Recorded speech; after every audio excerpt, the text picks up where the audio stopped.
Welcome to the No Show Sportscast. We are joined, very special guest today, Steve Lansky will be joining us in just a moment. He is a longtime producer with CBC. He started back in the 80s, pardon me, 1978. And then he took over as a producer. 5 years after that, he was also the youngest producer at the ripe old age of 22. He started, got things going. Hockey Night in Canada, Sportsnet. The guy has been around. He has gotten it going. And I'm just really excited to talk to him. He was there back when Dave Hodge and Don Cherry were working in Coach's Corner. And then Ron MacLean came over. I'm just got to get my microphone working. And we are here ready to bring in Steve. This is going to be a good one, folks. Awesome. How you doing? I'm doing good. How are you, Steve? You're over in Alberta, correct? I'm in Calgary, yeah. Calgary. Awesome. Yeah. Okay, sweet. So how are you doing? How are you doing this fine Thursday evening? I'm doing great. Sorry it took me a while there. I haven't run a Zoom with this microphone in this house yet. I just moved from Toronto, so okay, nice. Took me a while to get it set up. Yeah, for sure. Nice. Were you in Toronto for long, or did you just move here? Like, this is your first time now you're here, you're in Calgary? No, I worked for Hockey Night when I lived in Calgary. Okay. And then I moved to Toronto and I lived there for 37 years and we just moved back. Okay. Just moved back. Are you retired now? Wow. Awesome. Pretty much. Yeah. Yes. Okay. What did you do in the last few years or leading up to your retirement?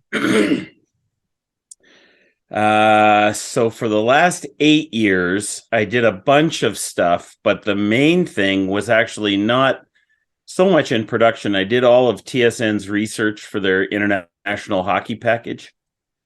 So World Championship, World Junior. I did that for 8 years.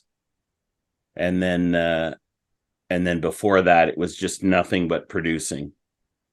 And then we just sold our house in Toronto and moved to Calgary, and that was it. I'm done. Yeah. Awesome. So yeah. Was moving to Calgary, was that kind of always on your mind after like once you begin retirement, this is kind of where you want to go? Well, we talked about it. But all my wife's family is here. And we really like Alberta. It's different than Toronto. I wouldn't say we'd never move back because I think we might. But right now the pace is decent and all my wife's relatives are here. So that's kind of good enough for now. For sure. Yeah. Awesome. Sounds like things are going good. Yeah. Pretty so good. Yeah, thanks so much for joining me today. I wanted to talk to you just a bit about more about that. You were working with Sportsnet with Hockey Night in Canada, kind of coming back all the way to when you started. And kind of just wanting to know, a little bit about your journey. You started when you were 17, and then what, the youngest producer that Sportsnet, Hockey Night in Canada ever had, and then also when Sportsnet kind of gravitated towards hockey and added kind of like what that was like. Yeah, so I was 17 years old and I just graduated from high school in Edmonton. Ross Shepherd High School. And I was very lucky because Glenn Sather, who was the coach of the Oilers and their general manager, was their head coach. And he was also our neighbor. And so I knew Glenn fairly well. And Glenn knew that I was a big sports fan. And one time I was visiting him at his house in Banff. It was during the summer of 1979, and he said to me, "Hey, we're going into the NHL. Do you want to be our statistician? Because all the stats we've kept up to now in the World Hockey Association aren't going to count. We're going to start fresh." I said, well, yes, I would like to do that. So he said, okay, it's done. So I was starting university at U of A in pre-med, and I started doing that job at the Coliseum on game nights. And coincidentally, when the Oilers joined the NHL, Hockey Night in Canada started telecasting from Northlands Coliseum in Edmonton. So there was an absolutely wonderful lady named Elaine L., who was the assistant PR director of the Edmonton Oilers. And she knew me because I was doing Oilers stats, but Hockey Night in Canada came to her and said, hey, we're going to need a booth statistician for Hockey Night. Do you know anybody? And God bless Elaine, she said, yeah, there's this mouthy little kid named Steve, and maybe you would like to use him.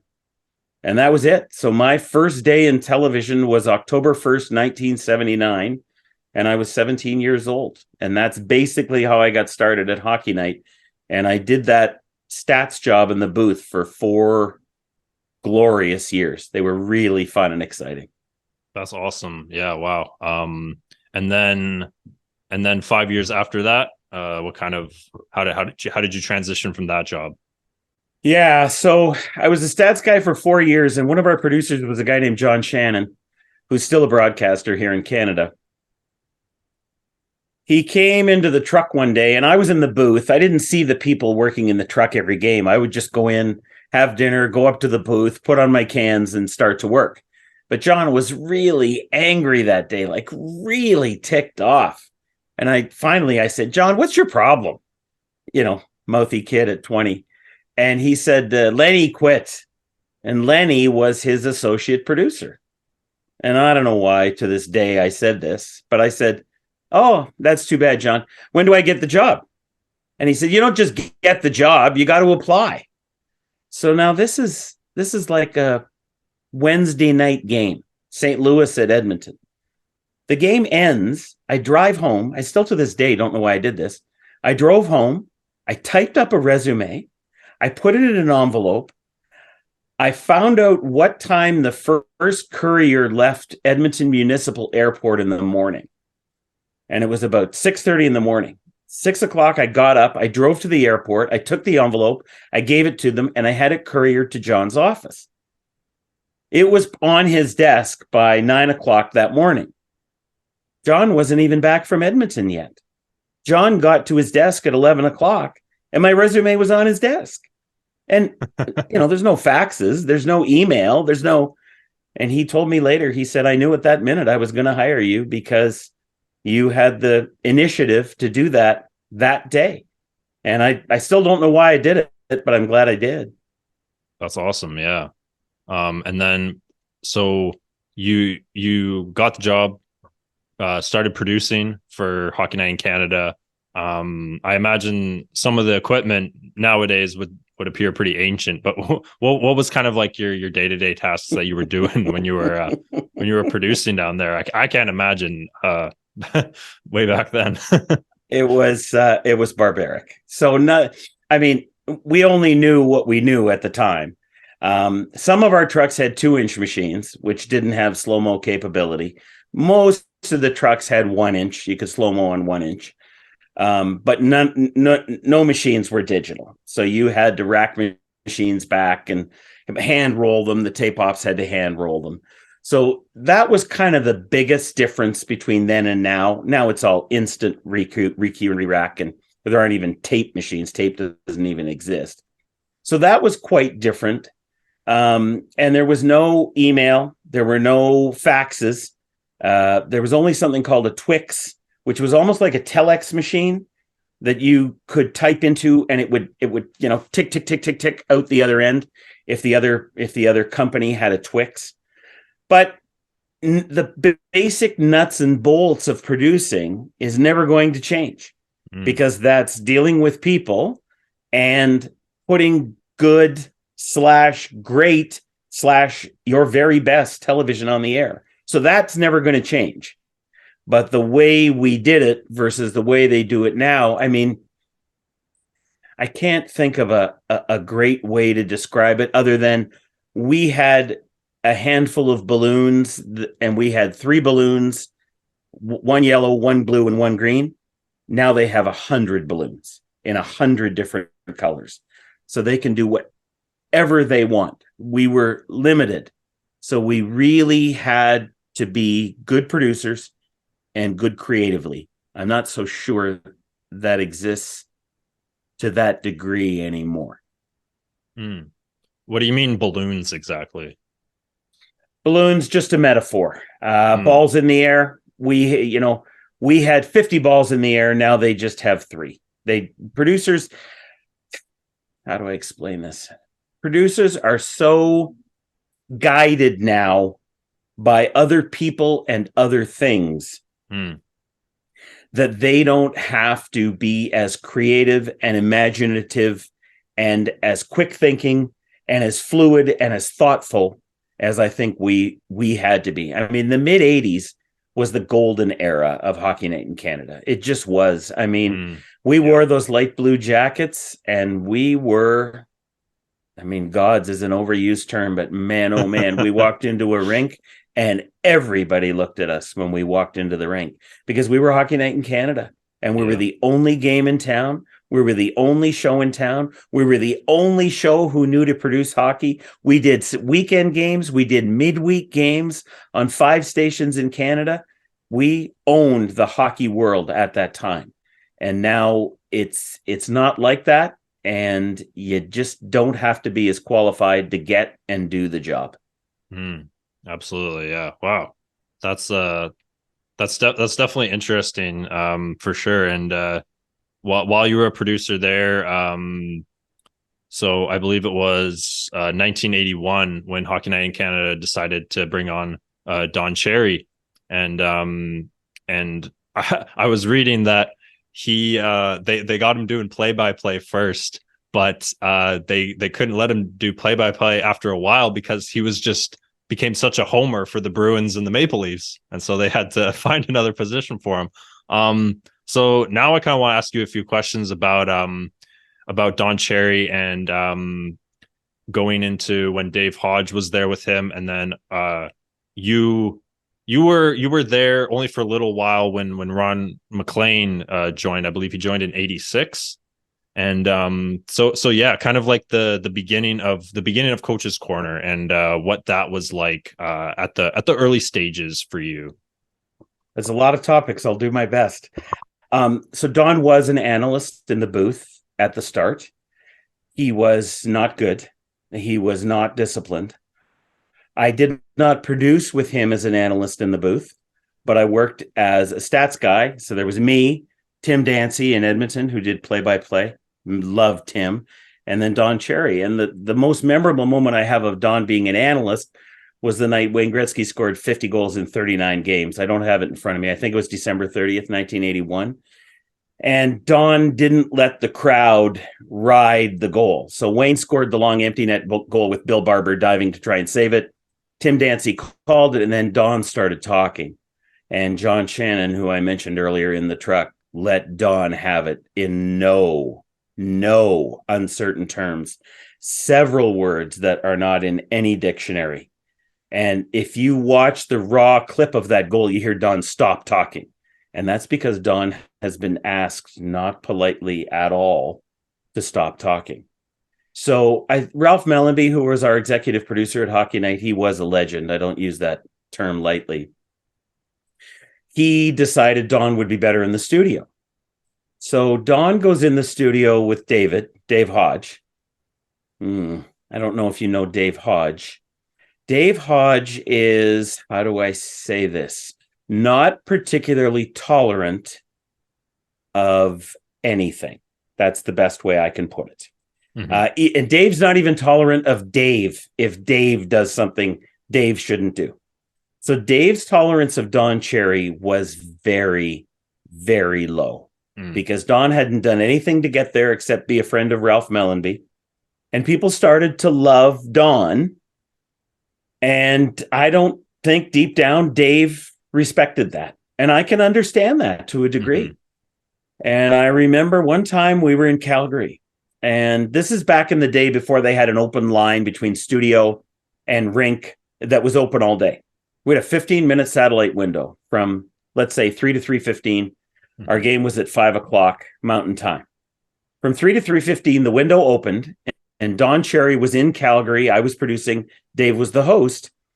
And we had to feed Coach's Corner because it ran nationally. we had to feed Coach's Corner down the line at 3:00. And so they started, and it was probably only 5 or 6 minutes long. So you had a couple of runs at it. They started, and Don couldn't pronounce Hartford defenseman Chris Kostopolous' name. He called him Kostopolous or something like that. And Dave said, it's Kostopolous. And Don said, well, then we got to stop and start again. Mm. So now we're 5 minutes into a 15-minute window. And I said, okay, guys, we can try it one more time. So they start again. And Don kicks Kostopolous again. And David corrects him. And Don says, oh, I can't, I got it. Well, once he does that, we have to start again. Now I'm getting yelled at from Toronto because they know the window is going to close. And I hit my key and I said, guys, I love you. This is the last time we're doing this. I don't care if one of you dies in the middle of it. The other one's got to finish it. And he did it again. He kicked Kostopolous again. And Hodge says, it's Kostopolous, Don, but let's just carry on. And we finished it. But that was kind of a good example of how Don and Dave, I won't say worked together because it wasn't smooth. How they coexisted is the best way I can put it. For sure. Yeah. I mean, I can definitely remember just almost like it kind of became comical when Don would mispronounce players' names. And I know that nowadays that matters a little bit more. But besides like the humor side of it, that I'm sure Don wasn't intending. It was just difficult. I can totally understand.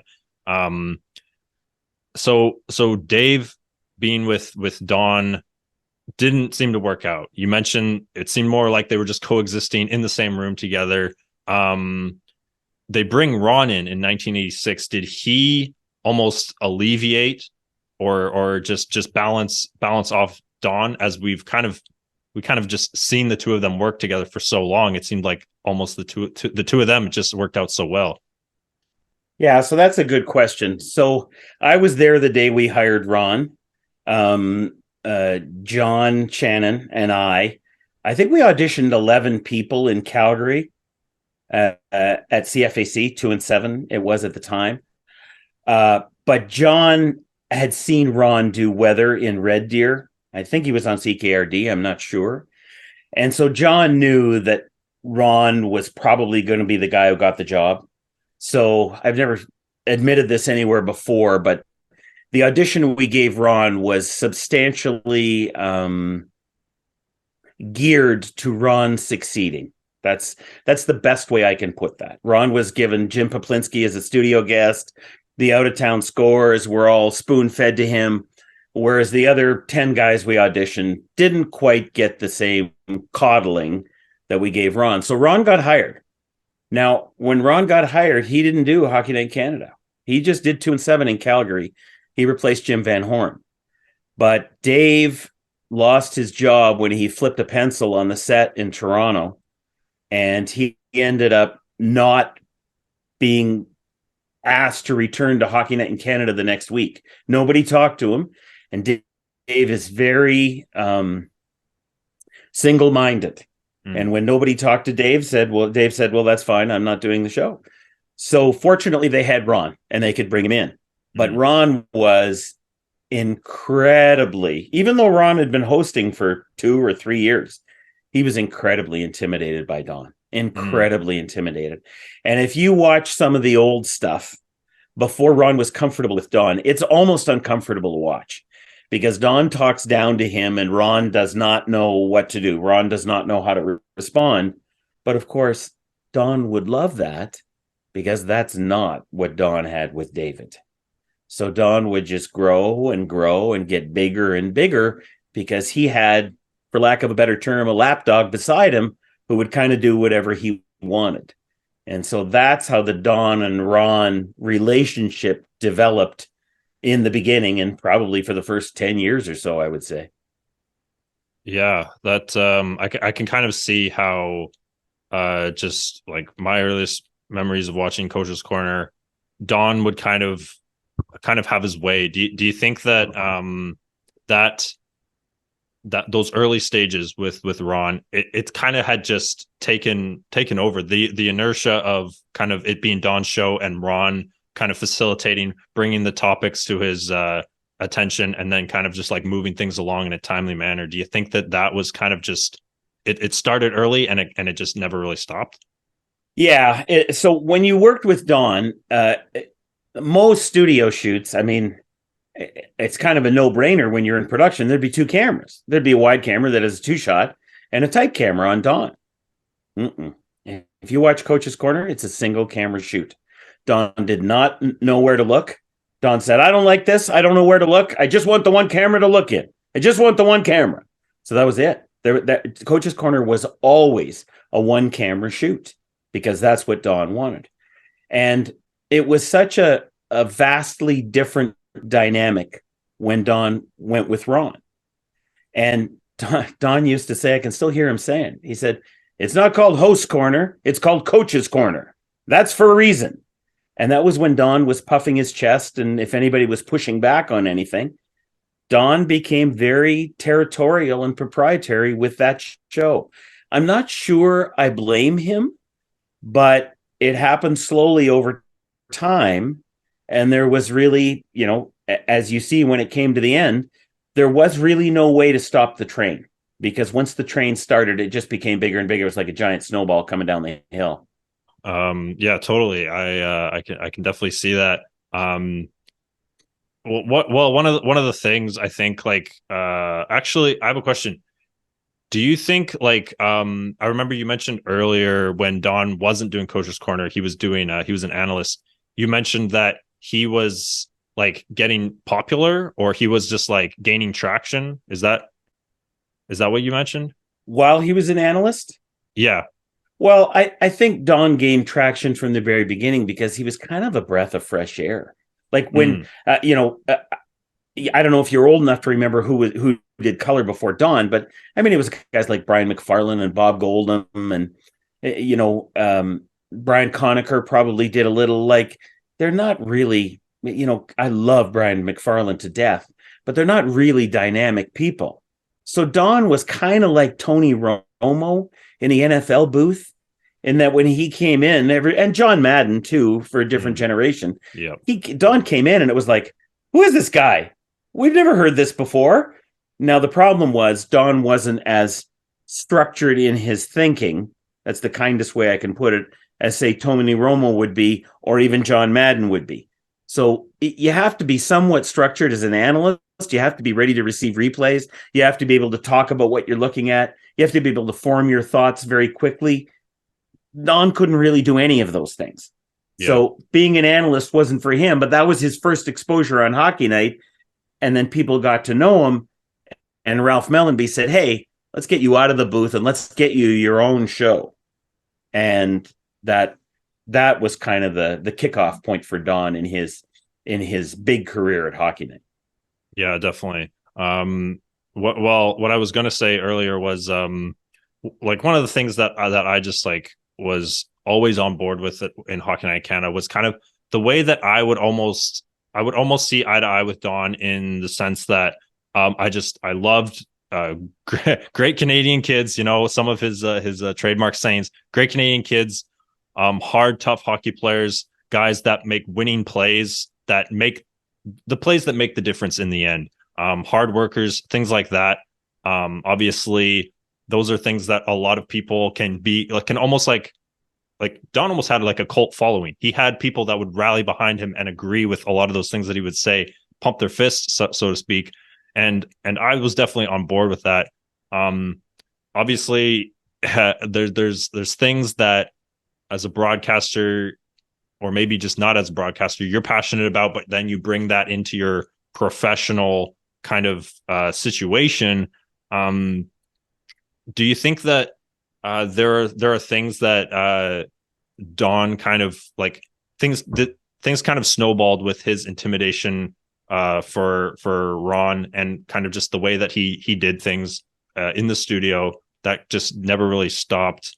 Do you think that there's like anything specific that like negatively affected it, or was it all just kind of like like under the threshold. It didn't ruin anything, or it didn't like hinder the studio or the company even. Like, So Don wasn't of his own making when it came to the end. And you're right. You said it was a cult following.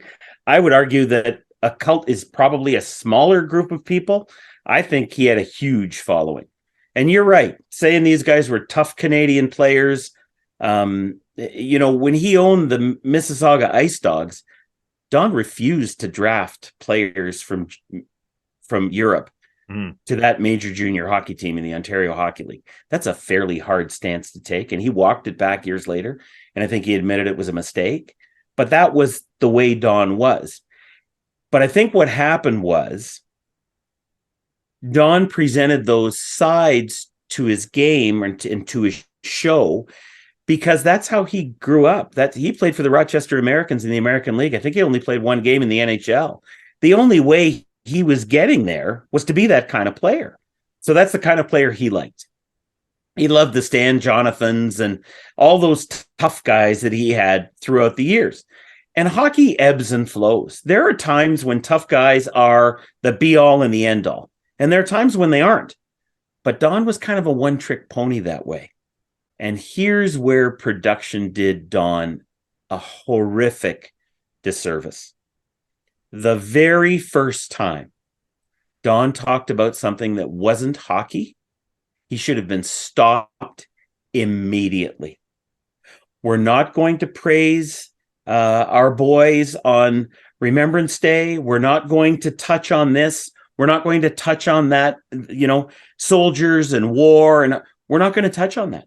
That's not what hockey is. If you want to do that, do it on your Grapeline radio show, podcast, whatever, with Brian Williams that he did for 100 years. You're not doing it on Hockey Night in Canada. This is Hockey Night in Canada.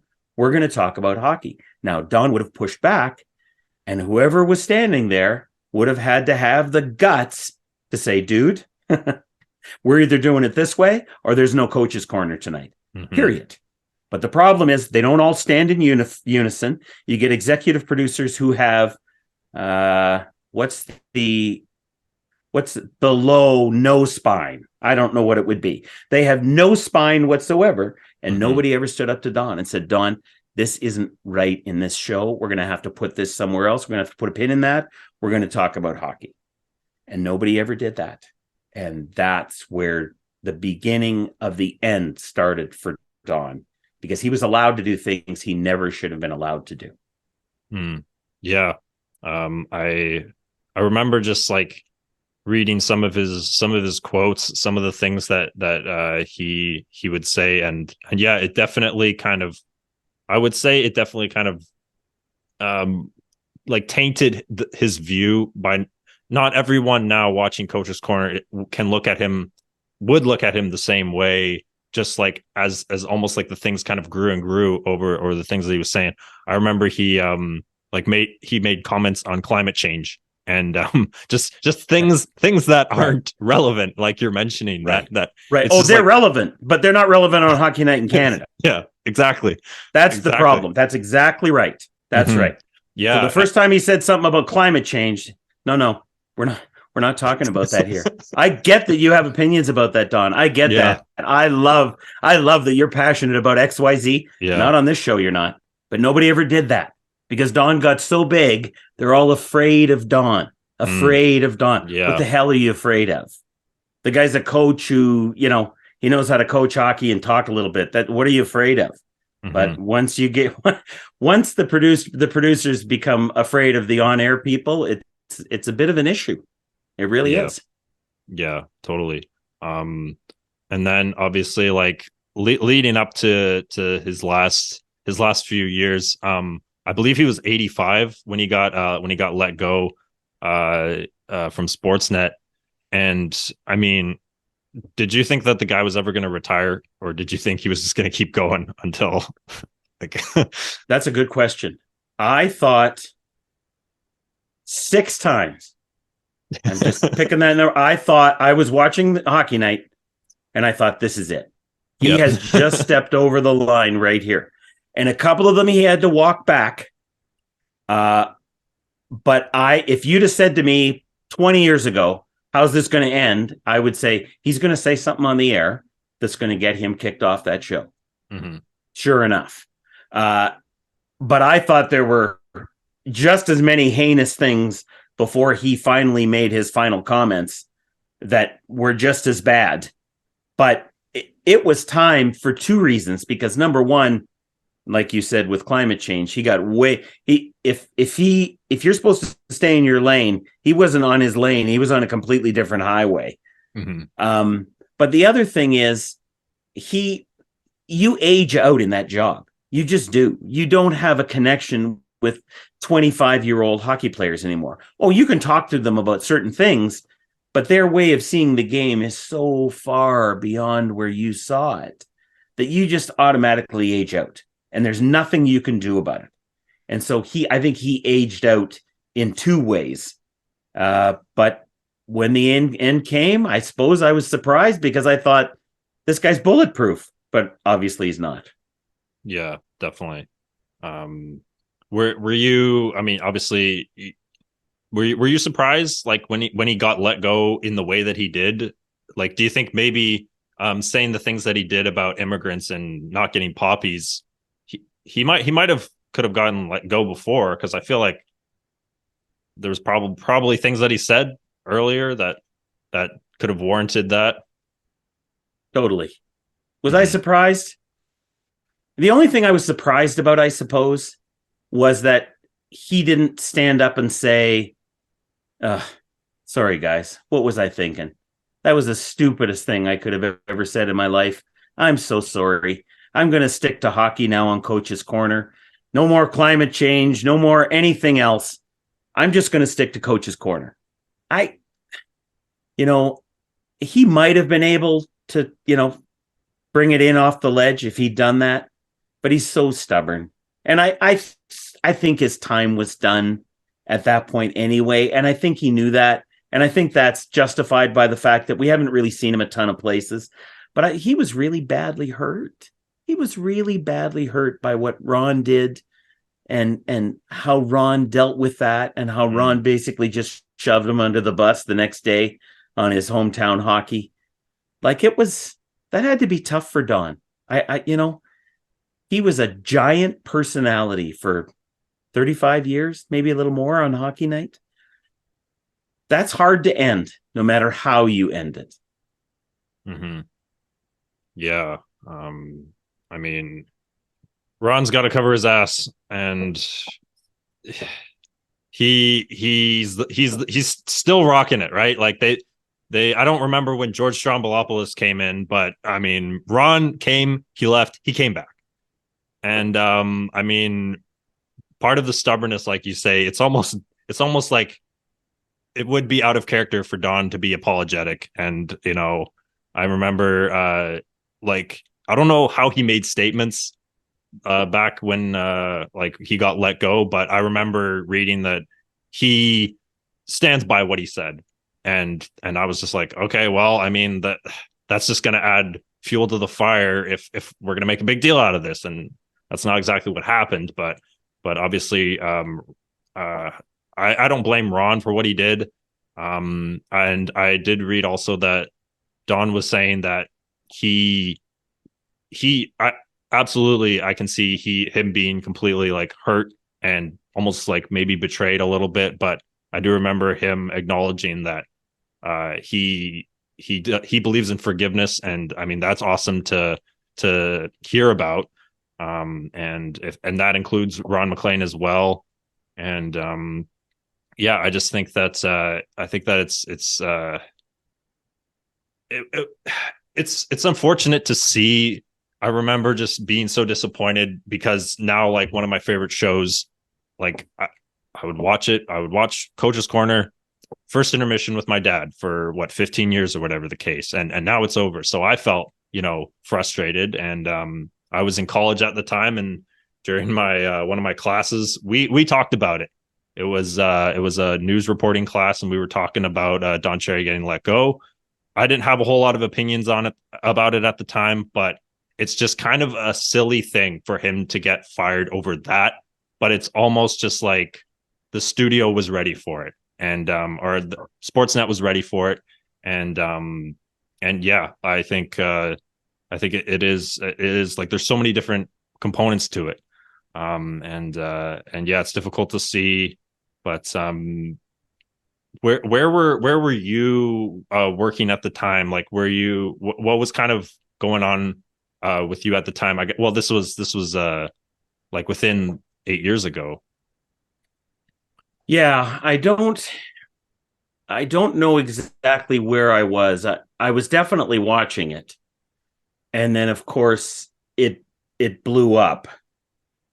But what you said kind of resonated with me, in that the thing about Hockey Night, and the thing we cherish so much, and we knew this when we were producing a Hockey Night, was that kids were growing up watching this, and they'll remember this for the rest of their lives.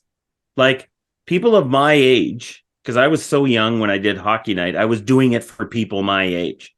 They can remember things like every single thing that happened on Hockey Night in the mid 80s, and they can talk to me about it.